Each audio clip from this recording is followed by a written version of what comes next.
way. Oh, don't worry. Want it again? It's only new. You can tell me that. It's an old one. It works. Good.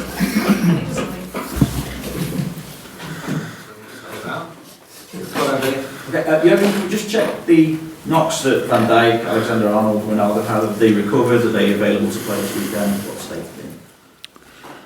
Pretty much all of them. Trent trained yesterday, completely normal. It was not a knock. Trent was a bit ill, but that looked yesterday pretty good. And so with Virgil, we have to wait. He didn't train so far. He didn't train with the team so far. So, but can't say anything more about that. So, what was the other one? Ginny. Yes, Ginny trained as well. So all good. How does that first defeat of the season affect the mood of the squad, if at all? Like a defeat is, it's not cool. It's not what you want. It's not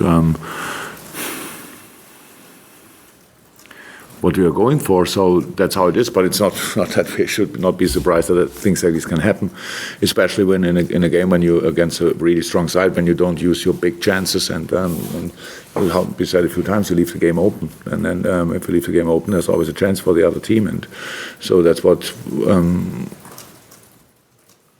happened. Not more, but I don't think affecting the mood after a defeat. Yeah, of course, immediately after the game, the mood is not good. But then you have 2 days in this case to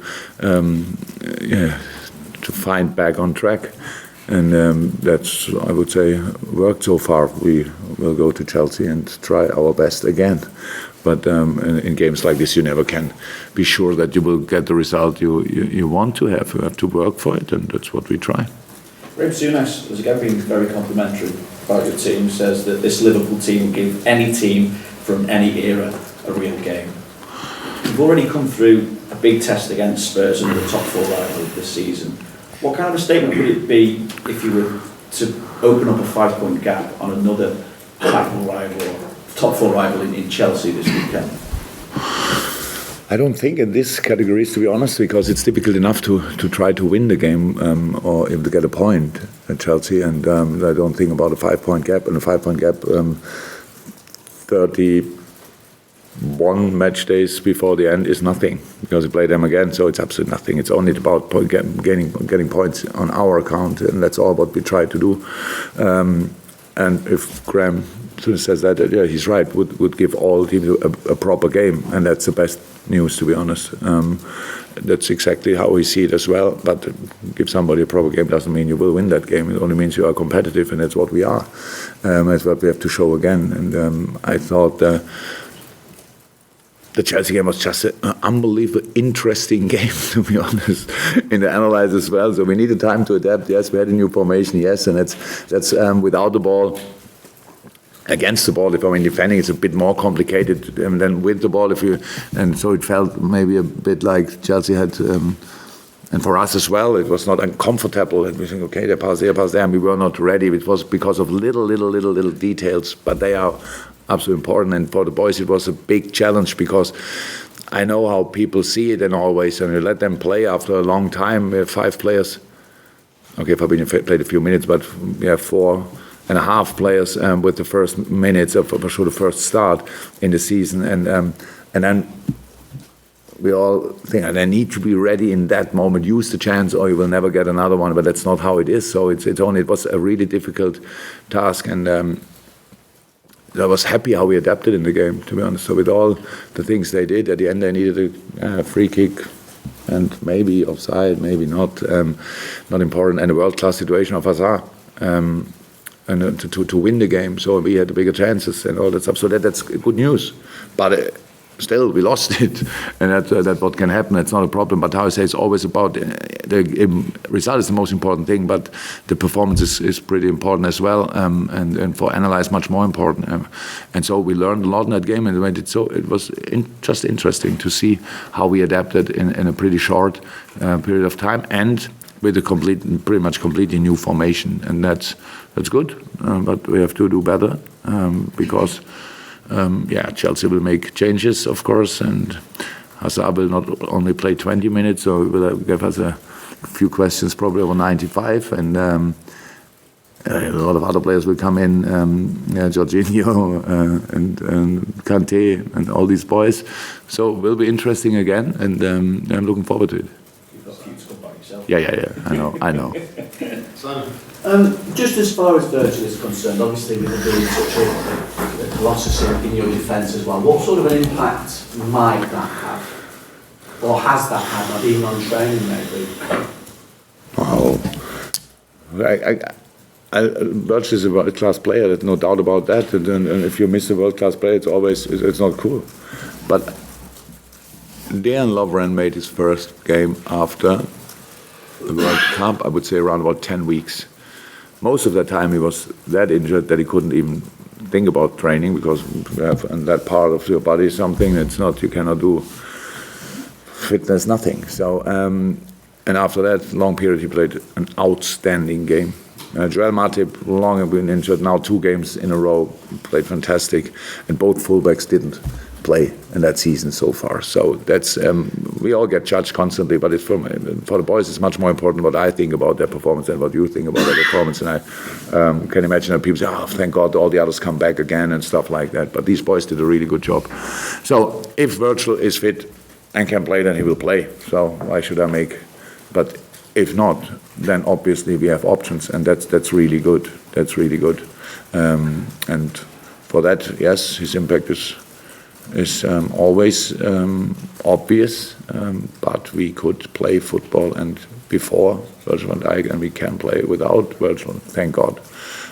But I prefer as well that he is fit and available, and I can make decisions if he needs a rest or not in one or the other game. But now for the last game he was not available, and now we'll see what will be tomorrow. And I know you've touched upon it, but with that in mind maybe as well, what have you learned about your depth in your squad following this week as well? By the way, we spoke a lot about our depth in the squad, I think, and then you watch it, and nobody spoke about Chelsea, and they made 8 changes as well, and I think Zappacosta was not involved, and a few others. So they have obviously, you need that. You cannot go in a season with 12, 13, 14 top-class players. You need 20 of them. That's how it is. And but then still, it's better to make 2 changes than 6 or 7. When we talk about rhythm and playing together and all that stuff, working together, that's of course. But I'm completely happy with the depth of the squad when all are fit. That's how it is, because it doesn't happen a lot that we have all available. But when they are all available, then the depth in the squad is really good, and I'm happy. Thank you. Juliet? No disappointment of midweek being out of the competition so far, but an advantage of that up until January now, you can just focus on the 2 competitions, the Premier League and the Champions League, which some may suggest would have been a better priority than also being in the League Cup as well. If you see like this, then you don't play Champions League, and you go out in the first round in the Carabao Cup, and then you have enough time to focus on the league. It's not. We do the job to play all the games somebody gives us. If you want all competitions we are in, we want to win, and it's the job. I said before the game, the stadium will be full.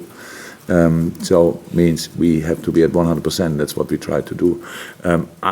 In the moment, I don't see a lot of positive things, to be honest, when I think about losing a cup game. But I know that if you go the next 2 rounds, I'm not sure, would not be the biggest problem match-wise.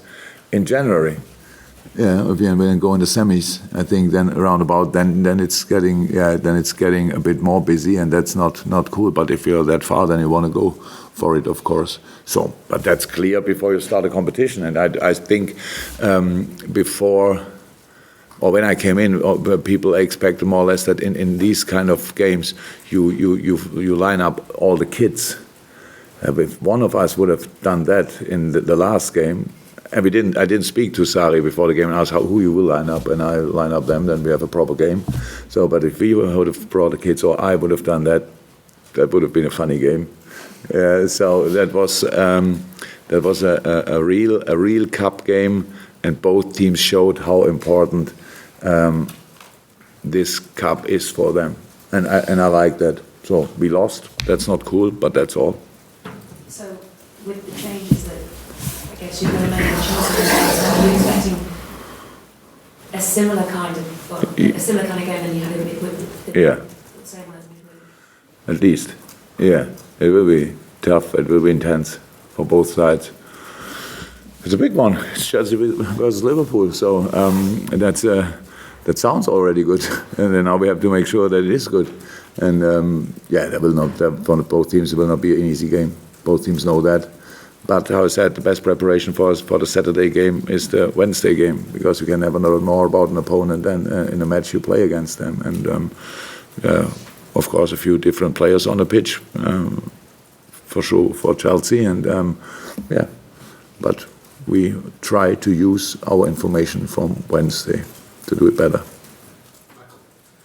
Jurgen, I'm sure it'll be a different starting lineup tomorrow, but given the fact that you've had a couple of days to reflect and work with the squad, can you sense an added determination in the players to make sure that at Stamford Bridge it's a different result? An added motivation, maybe? Yeah, for sure, but it's not that I go, to be 100% honest, that I come in on Thursday morning and then speak immediately in which way we strike back and things like this. Are obvious. We want to strike back. That's sports.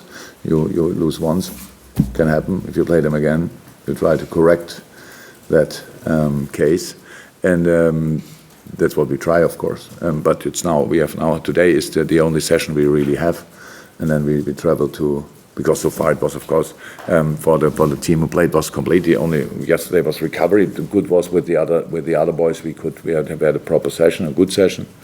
And now today is a very important one to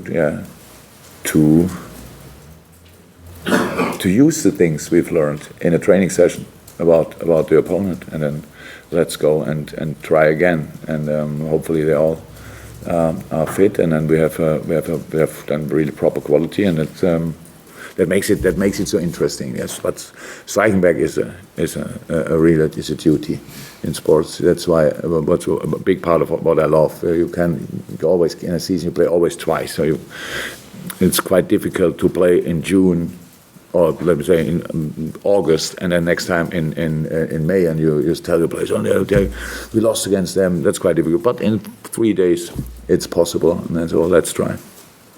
Xherdan Shaqiri's played started the last 2 matches. How would you assess his progress since he's come in and sort of getting to play the Liverpool way and up the way that you want and what you want from him? Oh, very good, very, very good. It's when he came in, that's what I wanted from him, that he really plays only free, completely. Don't think about anything, play football. I don't want to bother him and fill him up with informations about the way we play, the way he has to defend, the way he has to run. I wanted to see how he adapts, and that was brilliant in the preseason. You saw that. But of course, for the long term, you need to get used to all these different things more and more, and he makes big steps in that. But of course, that's again like it always was. When you use these informations, then you lose a little bit from the natural skills for a few days, weeks, whatever.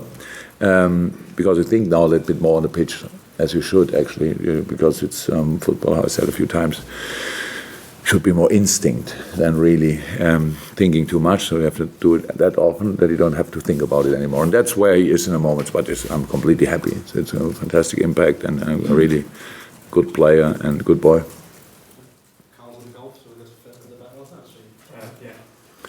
I don't know. Sorry, I don't know if German newspapers. I had an argument with Shaqiri on the pitch. I hadn't. Only to make it clear, I hadn't. He was only the first one who was involved. I met, and that was the second after the free kick we had, and I wanted to do it differently. But he was not. He was not even involved in the free kick. So, but it was only about that. You mentioned that was a good preparation playing them earlier this week. How important was it to get an early sight of Eden Hazard, and how high did you rate him? To get an early what? Like an early sight of what Eden Hazard can do. Obviously, you know what he can do, but obviously he did specifically in midweek. How important was it to see what he can do? A couple of years ago, I think we played Chelsea. Yeah, Chelsea when Diego Costa and I mean, they played obviously in a different system. The two strikers were then Costa and Eden Hazard, kind of very offensive players. And I know exactly how good he is. That night it felt like, wow, okay, we can defend all of them, but not him. Eden Hazard is a special player, obviously, and he enjoys these 1-1 situations or 1 versus 2 or 3 situations. He enjoys that, so that's good. That's not. I didn't need that game to know about Eden, so that was already clear before. And obviously, it's the start of like a particularly critical week. Do you think like it'll have a critical impact on the end of the season? Since the last international break, and we knew that we face all these teams, and the boys did so far. We played Tottenham, PSG, Southampton, Chelsea. So we are halfway through, and so far we did really well. So we did really well, performance-wise, very well, result-wise, very well. Last one is now, that's how it is always. Obviously feels like it's the biggest impact, but I don't think so. And before we started that, it was clear that a game against Chelsea at Chelsea will not be children's birthday or whatever. That's pretty intense. And then you go to Naples, which is a tough place to go, and then Man City is coming. But we all know how these games were. Maybe we won them last year, but it was always nearly over the top what we had to do. So that's how it is. That's an interesting month, to be honest. So, but so far so good, and boys are fully in it and are ready to go, and then we have to see what we will. But the impact for the season, all games have impact for the season as much. It's all that we don't know that in the moment, but we are quite positive. Let me say it like this: we are quite positive that we can get a bit of all these games. Can we go on the second round start with David? Yeah, you spoke about learning lessons from Wednesday's game and also about knowing how good Eden Hazard is one of the things that you talk to your players about is ways that you would go differently about maybe reducing his impact, and is that really stopping passes to him or more sort of having a player almost really tight to him at all times? Yes. Pretty much all of that. What is it? Stopping passes to Hazard, yeah, good idea. Being close, also time good idea, but he likes that somebody's close, to be honest. Come on, we all know that we could have defended that goal that he scored. That's clear. We had 3 challenges. Yes, he did well, but he did that well because we won. It was a bit. We say in German, "Take you, I have him." So, and nobody had him really. So it's like I'm there, but another one is there as well, and then both didn't do it the 100%. If we have one 100% challenge of 4 or 5, I think, Eden Hazard can't do what he did. So that's how it is. But that's not new. No, but he used the situation that always it was a little. Both players were a bit in doubt. Am I or are you? Well, yeah, we never want to do that. Never. It's always clear we need 1 for the challenge and 1 for the protection. Maybe 2 for the protection, 3 times. So, and then I would say still not possible to score a goal really, but he did because of a perfect finish. So I can easily respect that, but no player is not defendable. That's all how it is, of course. But it's difficult. We are difficult to defend. If you give Sadio Mane the ball in the wrong space, then you cannot get him anymore as an opponent. It's not possible. So in all these things, we have these players as well. So it's good. But yes, we have to make sure that we close the right spaces. And if we have a challenge, we should try to win it a bit more than we did in that situation. It's obviously a lot to talk about Hazard, but how important is Jorginho in what Chelsea do on the Saturday? Very. That's good. Another, how do we defend Jorginho? So, and then we have these two, and then Willian is there, of course, and Morata or Giroud. And then Kovacic is running with the ball like a Formula 1 car, and Kante. Oh, don't forget him. Oh, come on. You cannot. That's they are pretty important, all of them. That's how football is. That's why I love that game so much, because they're all important. Isn't that nice? So, and they, in the best way, they are all important. Our boys are all important. So let's be important. Let's try to be very decisive. Let's try to be at 100%, and let's play football. Because when we played football, we caused them a lot of problems as well. We should not forget that we had the bigger chances in that game. I don't like talking about chances when I don't use them, but they were there. So they were obviously big, our chances. Sadio was big. I forgot after the game the two biggest chances, to be honest. When I spoke about the game, I forgot Sadio and Daniel. How can you forget these chances? And that's, if we score there, then we talk about exactly the same strength of the Chelsea team, but we would have won the last game. So let's try everything to win that game. No, anything from you? No, Richard, anything? No, and Neil to finish. Oh, thank you. Welcome.